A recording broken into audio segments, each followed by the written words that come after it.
இன்றைய தினம் தமிழ்நாடு காங்கிரஸ் கமிட்டியினுடைய தேர்தல் மேலாண்மை குழு கூட்டம் நடைபெற்றது. இதில் பொறுப்பாளர் திரு கிரீஷ் சோடங்கர் அவர்களும் மற்றும் தமிழ்நாடு காங்கிரஸ் கமிட்டி தலைவர் அவர்களும் சட்டமன்ற காங்கிரஸ் கமிட்டி தலைவர்களும் மற்றும் அனைத்து உறுப்பினர்களும் கலந்து கொண்டார்கள். திரு ப. சிதம்பரம் அவர்களும் திரு அழகிரி அவர்களும் கலந்து கொள்ள இயலவில்லை. திரு ப. சிதம்பரம் அவர்கள் தொலைபேசியில் அழைத்திருந்தோம். அவர்கள் வர இயலவில்லை. என்ன முடிவு எடுக்கிறீர்களோ அதை ஏற்றுக்கொள்வோம் என்று இருக்கிறார். அதனால் இதை பொறுத்த மட்டும் இந்த காங்கிரஸ் கட்சியினுடைய அமைப்பு ரீதியாக காங்கிரஸ் கட்சியில் புதிதாக நியமிக்கப்பட்டிருக்கின்ற பிஎல்ஐக்களுடைய ஒருங்கிணைப்பு மற்றும் காங்கிரஸ் கட்சியினுடைய புதிய மாவட்ட தலைவர்களுடைய ஒருங்கிணைப்பு, அத்தோடு சேர்த்து மதசார்பற்ற கூட்டணி தலைவர்கள் மாவட்ட தொகுதி அளவிலான ஒருங்கிணைப்பு பற்றி பேசப்பட்டது. இந்த ஒருங்கிணைப்பு என்பது தொடரும். எங்களை பொறுத்த மட்டும் தொடர்ந்து இதற்கான பல வகையிலான செயல்பாடுகளை கொண்டு வருகிறோம்.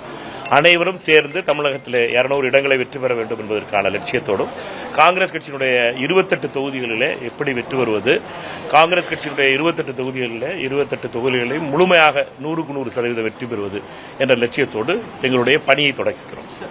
கண்டிப்பா மதுரையுடைய வடக்கு தொகுதியை நாங்கள் கேட்டு பெறுவோம்னு சொல்லியிருந்தீங்க. கண்டிப்பா மதுரை வடக்கு தொகுதியை கேட்கிறோமா? உங்களுக்கு குழு பேசி முடிச்சிருக்காங்க. அவங்க குழு போய் பேசும்போது உங்களுக்கு தெரியாது.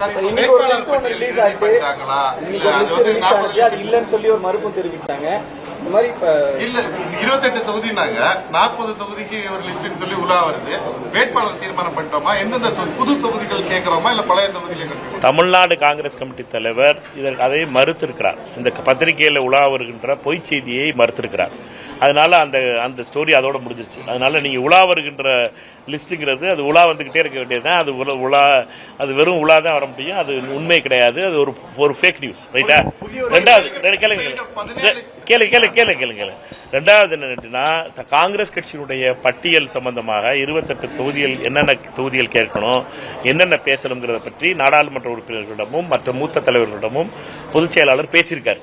அதனால அவங்களும் தமிழ்நாடு காங்கிரஸ் கமிட்டி தலைவரும் சட்டமன்ற உறுப்பினரும் இப்ப கடைசியா உட்கார்ந்து என்னென்ன பண்ண போறோம் அப்படிங்கறத பத்தி பேசிக்கிருக்காங்க. அவங்களுக்கு தான் தெரியுமே ஒழிய நான் பெட்டிஷன் கொடுத்தாலும், அதனால நான் முடிவு பண்ற ஆள் கிடையாது. பெட்டிஷன் கொடுத்த ஆள்கிட்ட பிடிச்சி நீங்க என்னுடைய கோரிக்கையில கேட்டுக்கிட்டு இருந்தீங்கன்னா நான் சொன்னா குழம்பிடுவிய. அதனால தமிழ்நாடு காங்கிரஸ் கமிட்டி தலைவரும் அகில இந்திய பொதுச் செயலாளரும் சட்டமன்ற காங்கிரஸ் கமிட்டி ராஜேஷ்குமார் 3 பேரும் ஒரு மீட்டிங் போட்டு உட்கார்ந்து பேசிக்கிட்டு இருக்காங்க. அவர்கள் முடிச்சு பேசி வந்தோன்னா அவர்கிட்ட இந்த கேள்வி கேள்வி 17 எம்எல்ஏக்கள் நமக்கு இருக்கு. இதுல அந்த 17 பேரும் தொடர்றதுக்கு வாய்ப்பு இருக்குல்ல? புதுமுகங்கள் இது என்னுடைய எந்த ஒரு கருத்து முக்கியமே கிடையாது. என்னுடைய கருத்து தனியா இருக்கலாம். ஆனால் எல்லாருடைய சட்டமன்ற நாடாளுமன்ற உறுப்பினர்களுடைய கருத்து கேட்கப்பட்டுச்சு. முன்னாள் தலைவர்களுடைய கருத்து கேட்கப்பட்டிருக்கு.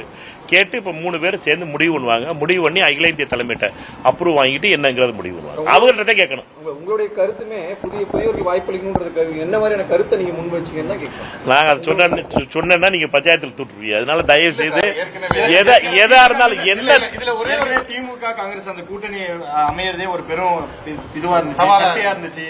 இப்போ அமைஞ்சிருக்கு. தொண்டர்கள் எல்லாம் ஜெல் ஆயிட்டாங்களா? கீழ்மட்ட தொண்டர்களுக்கு மரியாதை கொடுத்தீங்கன்னா ஜெல் ஆயிருவாங்க. காங்கிரஸ் கட்சியினுடைய பலம் நாங்க கேட்கறது வேற எதுவும் கிடையாது. வெறும் மரியாதை மட்டும்தான். மரியாதையாகவும் அன்பாவது நடத்த சொல்றோம் ஒழிய வேற ஒண்ணுமே இல்ல. காங்கிரஸ் கட்சியை பொறுத்த மட்டும் மரியாதை தான் முக்கியம். எங்களுக்கு மரியாதை நீங்க கொடுத்துட்டீங்கன்னா நின்று பேசிடுவேன். மரியாதை எல்லாம் பேசினா எந்திரிச்சு நடந்து போயிருவேன். சரியா?